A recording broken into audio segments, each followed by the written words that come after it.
بسم اللہ الرحمن الرحیم۔ سورہ بقرہ آیت نمبر 1۔ یہ حروف مقطعات قرآن مجید کی بعض صورتوں کے آغاز میں پائے جاتے ہیں۔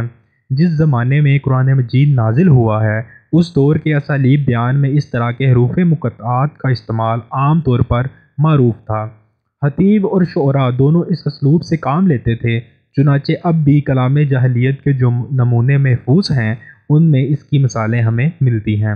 اس استعمال عام کی وجہ سے یہ مقطعات کوئی چیستہ نہ تھے جس کو بولنے والے کے سوا کوئی نہ سمجھتا ہو، بلکہ سامعین بالعموم جانتے تھے کہ ان سے مراد کیا ہے۔ یہی وجہ ہے کہ قرآن کے خلاف نبی صلی اللہ علیہ وسلم کے ہم عصر مخالفین میں سے کسی نے بھی یہ اعتراض کبھی نہیں کیا کہ یہ بے معنی حروف کیسے ہیں جو تم بعض صورتوں کی ابتدا میں بولتے ہو، اور یہی وجہ ہے کہ صحابہ کرام سے بھی ایسی کوئی روایات منقول نہیں ہیں کہ انہوں نے نبی صلی اللہ علیہ وسلم سے ان کے معنی پوچھے ہوں۔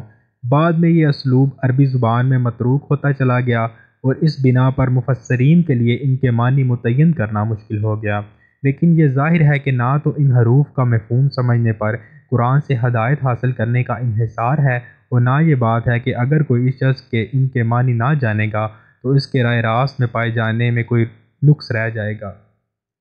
لہٰذا ایک عام ناظر کے لیے کچھ ضروری نہیں کہ وہ ان کی تحقیق میں سرگردہ رہے۔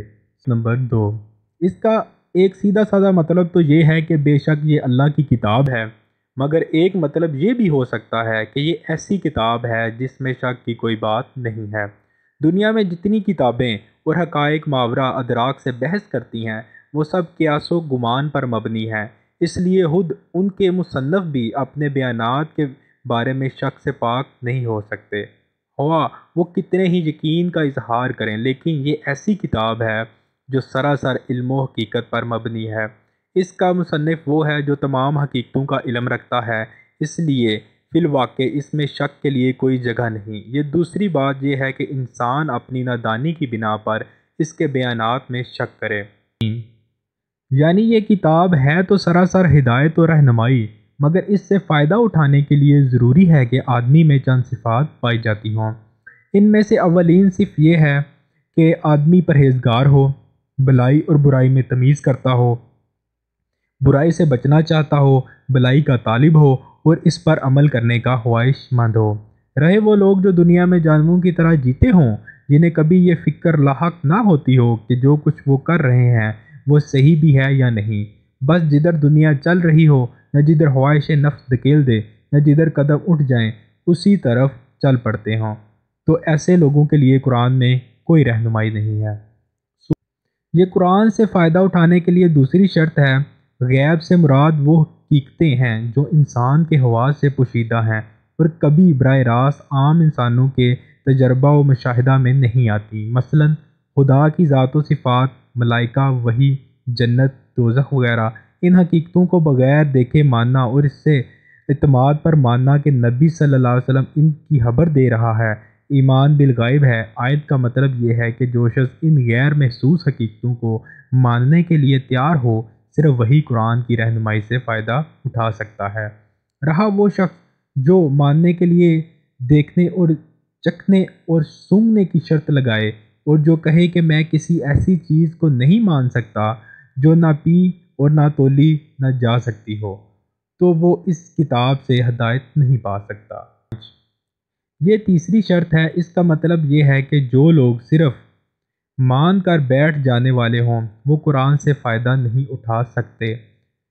اس سے فائدہ اٹھانے کے لیے ضروری ہے کہ آدمی ایمان لانے کے بعد فوراً ہی عملی اطاعت کے لیے آمادہ ہو جائے، اور عملی اطاعت کی اولین علامت اور دائمی علامت نماز ہے۔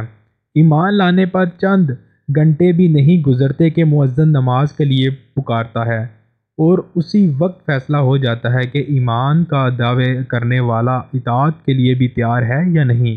پھر یہ مؤذن روز 5 وقت پکارتا رہتا ہے، اور جب بھی انسان اس کی پکار پر لبیک نہ کہے اسی وقت ظاہر ہو جاتا ہے کہ مدعی ایمان اطاعت سے خارج ہو گیا ہے۔ پس ترک نماز دراصل ترک اطاعت ہے، اور ظاہر بات ہے کہ جو شخص کسی کی ہدایت پر کاربند ہونے کے لیے ہی تیار نہ ہو اس کے لیے ہدایت دینا اور نہ دینا یکساں ہے۔ یہاں یہ بھی سمجھ لینا چاہیے کہ اقامت صلاۃ ایک جامعہ اصطلاح ہے۔ اس کے معنی صرف یہی نہیں ہے کہ آدمی پابندی کے ساتھ نماز ادا کرے، بلکہ اس کا مطلب یہ ہے کہ اجتماعی طور پر نماز کا نظام باقاعدہ قائم کیا جائے۔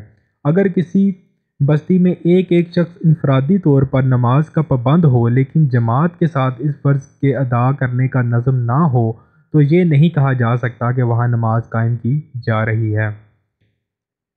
یہ قرآن کی رہنمائی سے فائدہ اٹھانے کے لیے چوتھی شرط ہے کہ آدمی تنگ دل نہ ہو، زر پرست نہ ہو، اس کے مال میں خدا اور بندوں کے جو حقوق مقرر کیے جائیں انہیں ادا کرنے کے لیے تیار ہو، جس چیز پر ایمان لایا ہے اس کی خاطر مالی قربانی کرنے میں بھی دریغ نہ کرے۔